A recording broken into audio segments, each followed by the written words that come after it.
Asal-usul batu kepala. Asal-usul batu kepala di Keramat Tobat Balaraja, Tangerang. Menurut cerita rakyat dan sejarah lokal, batu kepala di Keramat Tobat Balaraja memiliki asal-usul yang unik dan mistis. Berikut adalah salah satu versi cerita tentang asal-usul batu kepala tersebut. Asal-usul batu kepala. Batu kepala di Keramat Tobat Balaraja dipercaya sebagai petilasan, tempat bersemayam, dari seorang ulama atau tokoh agama yang sangat dihormati di daerah tersebut.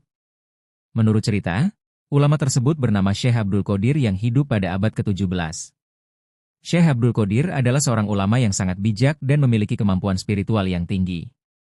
Beliau dikenal sebagai seorang pendakwah yang sangat efektif dalam menyebarkan agama Islam di daerah Banten. Menurut cerita, Syekh Abdul Qodir memiliki kebiasaan melakukan ritual spiritual di sebuah tempat yang sekarang menjadi Keramat Tobat Balaraja. Pada suatu malam, beliau melakukan ritual spiritual yang sangat intens dan memohon kepada Allah Subhanahu wa Ta'ala untuk memberikan kekuatan spiritual yang lebih besar. Pada saat itu, sebuah batu besar jatuh dari langit dan menimpa kepala Syekh Abdul Qodir. Namun, anehnya, batu tersebut tidak menyebabkan cedera apapun pada Syekh Abdul Qodir. Sebaliknya, batu tersebut dipercaya memberikan kekuatan spiritual yang sangat besar kepada Syekh Abdul Qodir. Sejak saat itu, batu tersebut dipercaya sebagai petilasan Syekh Abdul Qodir dan dikenal sebagai batu kepala. Banyak orang yang datang ke Keramat Tobat Balaraja untuk berziarah dan memohon berkah kepada Syekh Abdul Qodir melalui batu kepala tersebut. Itulah salah satu versi cerita tentang asal-usul batu kepala di Keramat Tobat Balaraja, Tangerang. Cerita ini menunjukkan betapa pentingnya tempat tersebut dalam sejarah dan kebudayaan masyarakat setempat.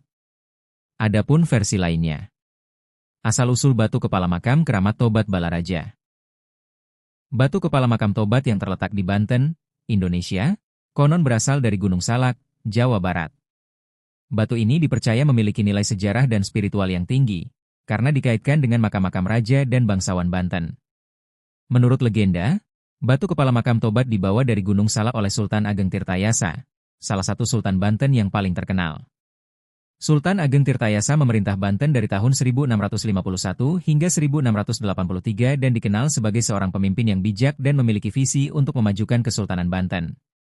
Batu kepala makam Tobat kini menjadi salah satu objek wisata sejarah dan budaya di Banten, dan banyak dikunjungi oleh wisatawan yang ingin mengetahui lebih lanjut tentang sejarah dan budaya Banten.